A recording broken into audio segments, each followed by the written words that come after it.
श्रीलक्ष्मी श्रीमहालक्ष्मी क्षीरसागरकन्यका उत्तिष्ठ हरिसम्प्रीते भक्तानां भाग्यदायिनी। श्रीलक्ष्मी श्रीमहालक्ष्मी क्षीरसागरकन्यका उत्तिष्ठ हरिसम्प्रीते भक्तानां भाग्यदायिनी।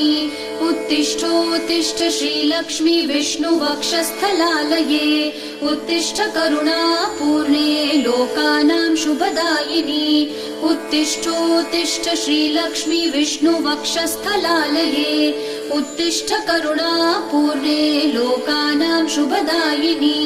श्रीपद्ममध्यवसिते वरपद्मनेत्रे श्रीपद्महस्तचिरपूजित पद्मपादे श्रीपद्मजातजननी शुभपद्मवक्त्रे श्रीलक्ष्मी भक्तवरदे तव सुप्रभातम्।